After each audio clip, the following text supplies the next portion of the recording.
Hello, everyone. This is Mike and Rainbow, and we are going to do part 2 of Aliens and Alien Abductions 10 Questions and Answers. We did the first 5 in part 1, and Rainbow is our experiencer and our researcher, and I'm going to ask her at least 5 more questions, and we're going to go from there. And hopefully Michael will add a little more this time around than he did last time. Oh, gee whiz. Okay. He got the deer in the headlights look. Yeah, No, Rainbow. Rainbow did so well, I didn't need to jump in at all. But I did a little bit. So you'll see that in part 1. And we'll go ahead and I'll put the link to part 1 if you didn't see part 1. So I think you'll enjoy it. So, Rainbow, first question. Yeah. Do you feel that alien abductions run in families? Oh, sure, because it ran in mine. I thought when I first was dealing with all this, with the memories and everything, and then actually what happened to me as a child, that I was dealing with it by myself. Little did I know that my 2 sisters were dealing with different things on their own. And then after talking to a lot of people over and over again, as you have, it runs in families. And I think it's just smart. It's a lot easier to keep track of everybody if you deal with families. And generationally, I think it's just easier. I think that my grandparents dealt with this phenomena, and then, their parents and their grandparents. And I think it just kind of goes back in families. It just depends on, I truly believe, what the connection that family has to what the aliens want and what they're looking for. I don't know if it's every person who's been abducted or had experiences comes from a family where the whole family has been abducted and it had experiences. I think it's there are cases, many, where there's just one person in the family. Other family members just, they don't think they've had it, and it could be blocked. But I don't think that in every case it runs in every family, but I think that it's smarter that they do it that way. Mm-hmm. What are you looking at? No, I was just looking. Yeah, and I absolutely agree, because I did about 1,500 or so abduction contactee interviews, and one of the questions I asked was exactly the question I asked Rainbow, and because a lot of them would say, oh, well, my sister did, or my son did, or something else. So I really believe it does run in the family, without a doubt. From my standpoint, I have three girls, and 2 of the girls for sure, and I'm not going to go into any real details on this, actually had some encounters in their bedroom with aliens or some kind of entities with robes on, which I believe were some kind of grays, and also other things with orbs that were like directed orbs that were checking them out when they were ill or sick. Were some of their experiences that they had, and I believe they had other ones too. So I believe it runs in my family. I know my sisters had some interesting experiences, and I'm sure some of my other sisters and brothers have also, but they haven't talked to me about it. So anyways, yeah. Well, that just brought something to my mind that I probably would have forgot. What's that? Is that once there's a huge correlation to having more paranormal, I can't even talk, paranormal activity when you do have the abductions.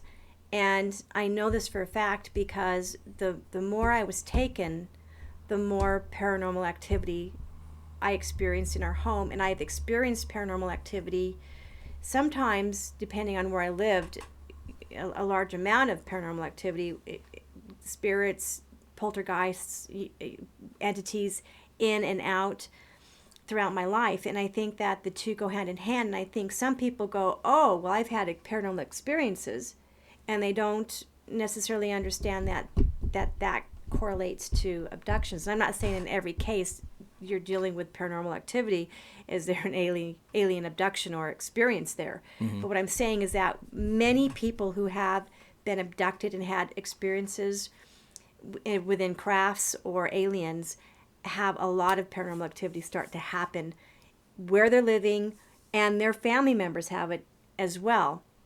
And they don't all have to live together. They can have it in each individual home. Okay. So, next question. Are there groups of people who are more likely to be abducted than other people, other groups? Now, for instance, maybe techie people, or maybe military people, or some other type of group of people, Native Americans or something like that. That's my question. I'm asking you that. When I was young and I was taken to the base, Kirtland Air Force Base, I was tested. And I don't think I cut the mustard. So I think that it makes sense that you would want to abduct people who are savants or very smart geniuses or whatever.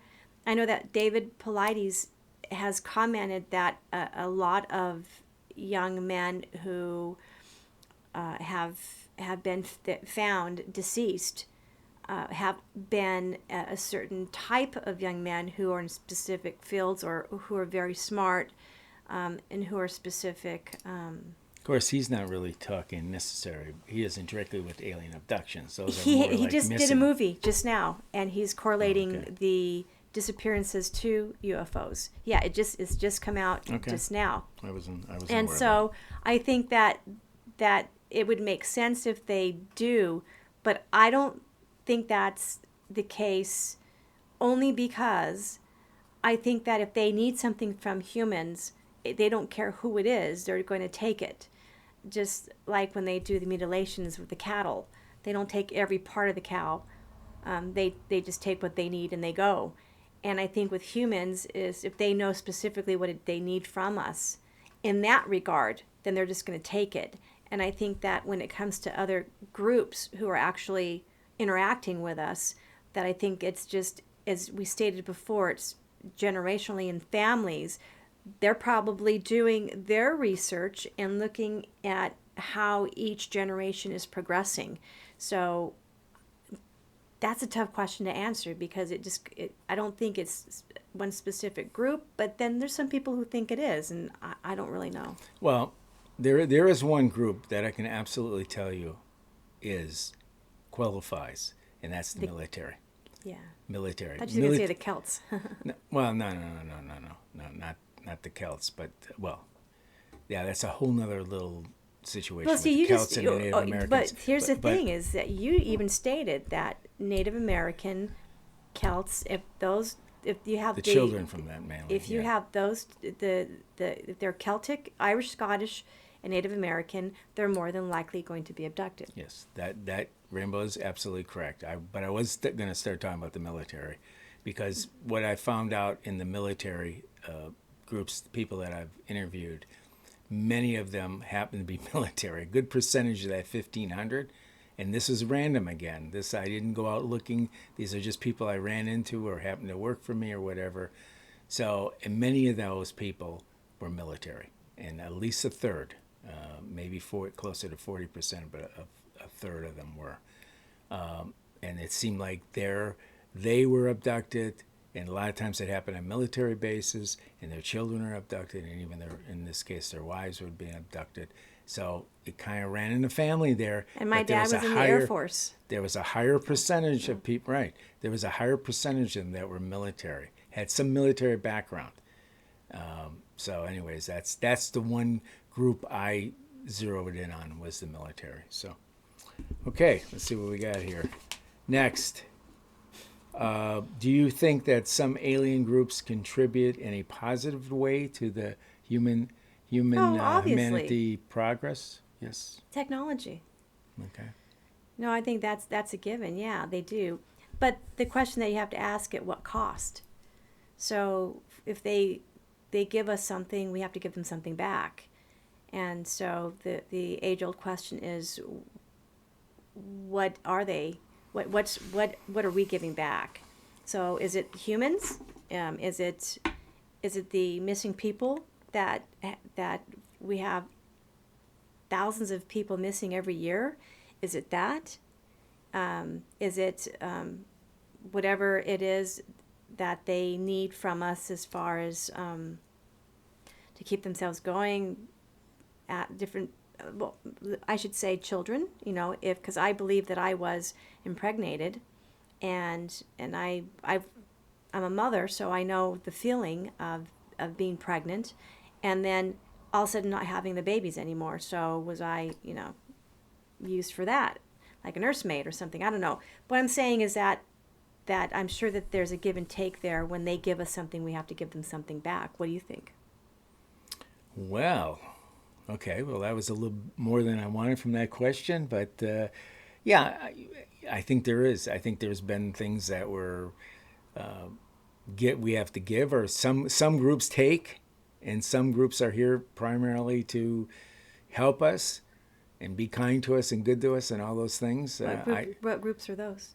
Well, it's probably Palladians. I would say some Palladians they always seem to be on the positive end, and the reptilians and some of the Greys seem to be on the negative end, taking, and the Palladians seem to be giving. So that's kind What of about the weird. mantids? Yeah, I don't know about them. A lot of times I get a lot of comments about them being teachers.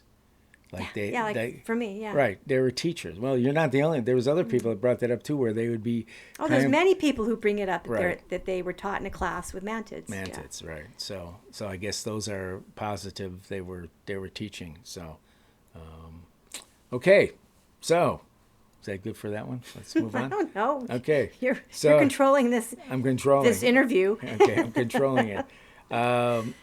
So, when do you think the true public disclosure of aliens and alien abduction program?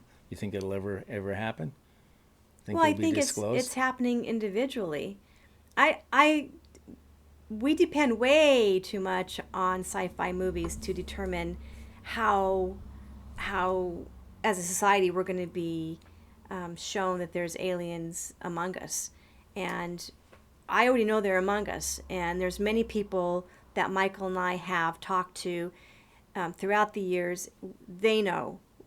The more people that know, the more that disclosure actually does happen, but on a different level. It's not going to be like you see in the movies. It's not going to be that drastic, and here's the thing that I know that I might get a little slack for, but I won't get any slack for it, I should say, is that I don't think a lot of people can handle disclosure at this point.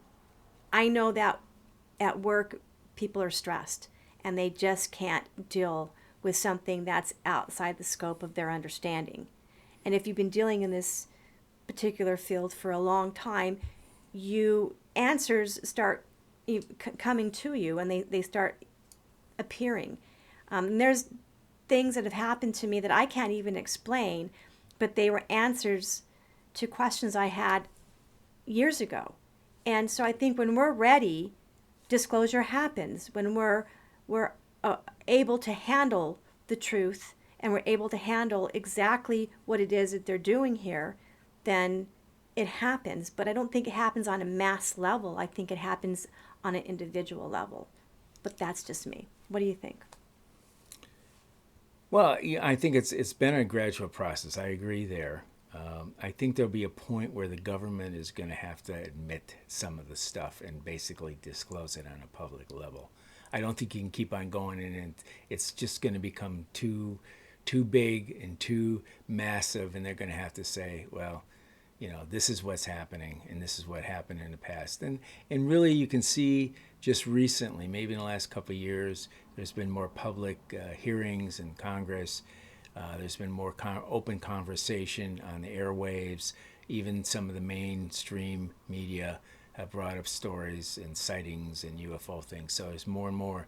And in other countries, of course, as I always say, there's been a lot more of this. And for some reason, we've been able to block that out to the general public. But I think it's gonna happen. I think a lot of it will be a mass movement where all of a sudden everybody's going to kind of wake up, and then the government will have to say something publicly about what has been happening. So, and they're going to have to take some of the heat too, because obviously they've been cooperating with the aliens right along, and who knows what they've been giving up for some of the technological stuff that they've been getting from the aliens. So, okay, so finally, Rainbow, what message would you give to alien abductees who feel their alien experiences are unbearably negative. Write us, communicate with us. You're not alone. You can find Michael and I at dimensionalwalking@gmail.com. And I obviously I work, so Michael or I will get back to you. I think that if it's unbearable, I think it's important to understand that there are groups around wherever you're at that you can actually go to. I'm not going to specify which groups because I think it's an individual need, but I know that in New Mexico, when I started searching for people who were going through what I was going through, I've gone through it my whole life, but when I actually started searching, that's how I came across Michael's group. And there's groups in every city, in every state. Yeah, you have to do a little bit of searching. It may take you a little while to Yeah. find the people that are open to sitting down. And typically it's going to be a group of people that have had the same experiences. And if you're here and you've come to this channel and you're watching this video, then it's your first step on finding people who understand what you're going through, because Michael and I definitely will understand what you guys are going through. So communicate with us if you want to, and just realize you're not alone, because there are thousands upon thousands upon thousands of people, probably millions, who think that they're alone in dealing with this, and they're not.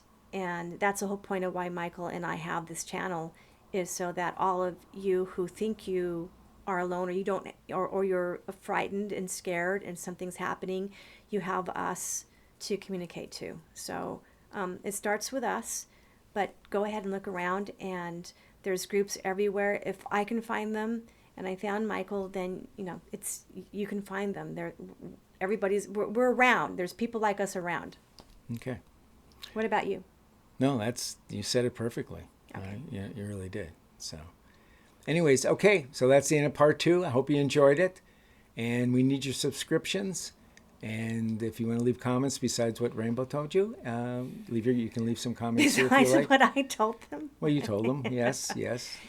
Well, yeah, I walking. mean, comment in and tell us your experiences. And actually, if you are part of a group and you're watching this, feel free to, in the comments below, to put your information down for other people. Because Michael and I are totally open to that. Because we all need to help each other out. Right. Okay, well, that's it. Thank you very much, and we will see you next time. Bye-bye. Thank you. Bye-bye.